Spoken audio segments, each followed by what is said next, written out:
Three questions to get us started tonight. Question number one, what do you want? What do you want? What do you want from life? What do you want for yourself? What are you chasing? What do you yearn for? What do you want? Well, you want to be happy. Yes or yes? Yes. You want to be happy. You want to be happy. I want to be happy too. Your friends want to be happy. Your kids want to be happy. Your spouse wants to be happy. Your boss wants to be happy. Your colleagues want to be. Everyone wants to be happy. You know, and our modern culture makes out that this happiness is constantly outside of our reach. We keep reaching for it, but we can't quite grasp it, and that, of course, is a lie. You know, there are four aspects of the human person: physical, emotional, intellectual, and spiritual.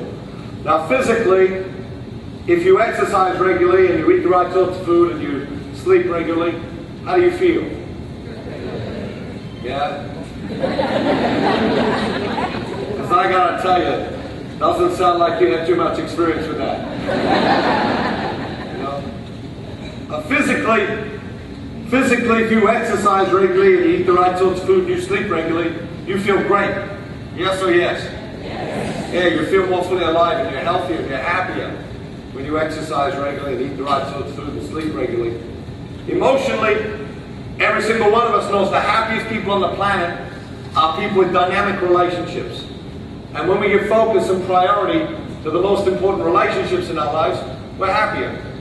We feel more fully alive. Why? Because we switch the focus off ourselves and onto another, and in switching the focus off ourselves and onto another, our ability to love increases, and as our ability to love increases, our ability to be loved increases.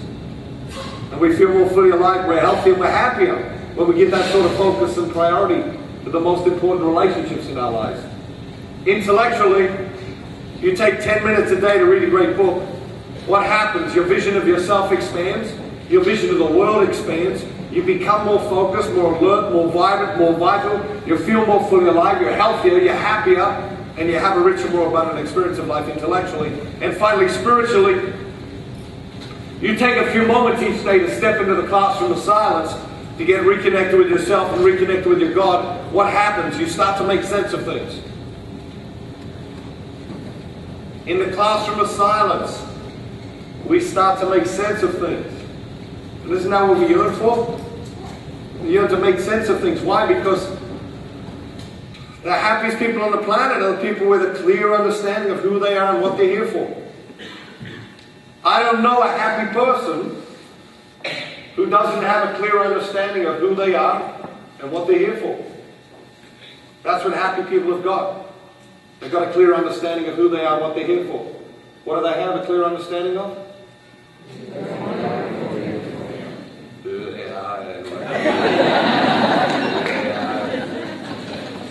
Come on now. Stand up. Stand up.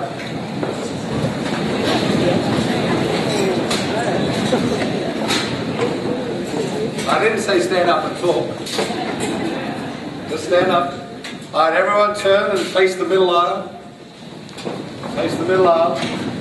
Now I want you to put your hands very gently on the shoulders of the person in front of you. Very gently. Very gently now. Very gently. No talking. Don't worry about the middle people. Just don't worry about them. Step back. You go back. You go back. You go back. You go back. You're going to be fine. Very gently now.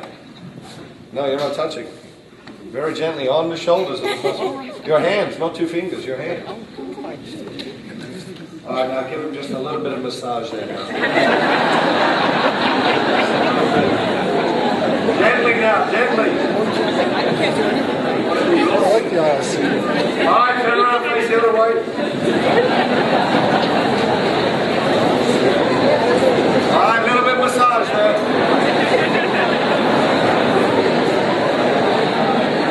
All right, that's enough, girl. Sit back down.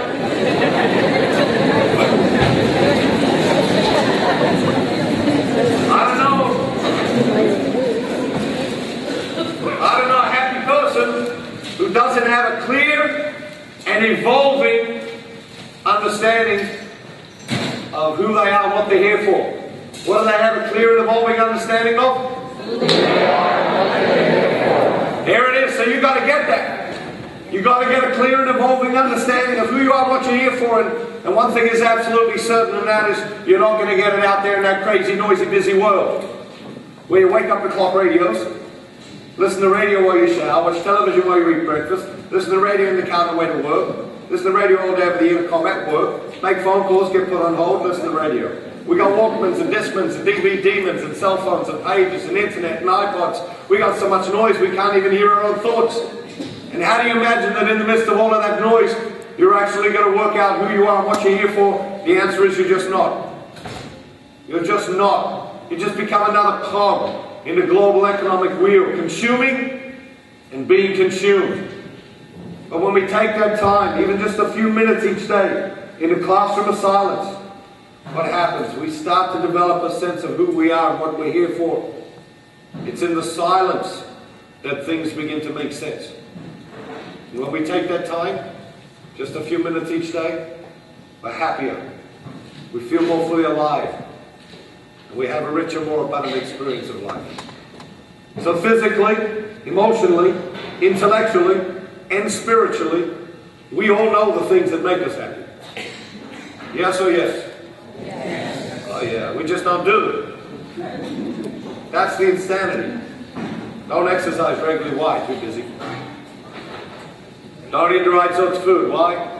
Too busy. Too easy to go through the drive-thru. Good food takes too long to prepare. You're too busy. You don't sleep regularly. Why? Your to-do list just gets longer and longer and longer. You never get caught up. You just get more and more behind every day. I mean, seriously, when was the last time you sat down and you said to yourself, I'm all caught up now.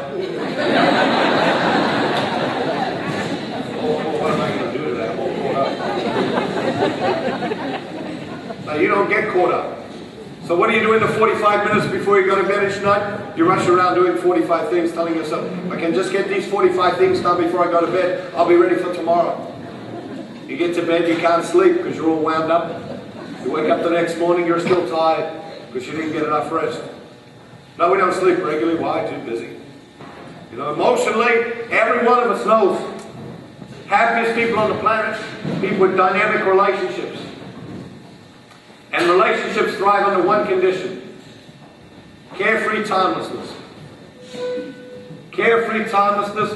You gift any relationship in your life with carefree timelessness, it'll blossom, it'll bloom, it'll thrive. Nothing is sure.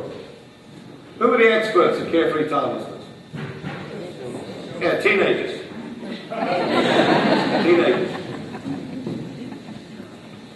Teenagers are experts in carefree timelessness. And what do teenagers do? They talk on the phone.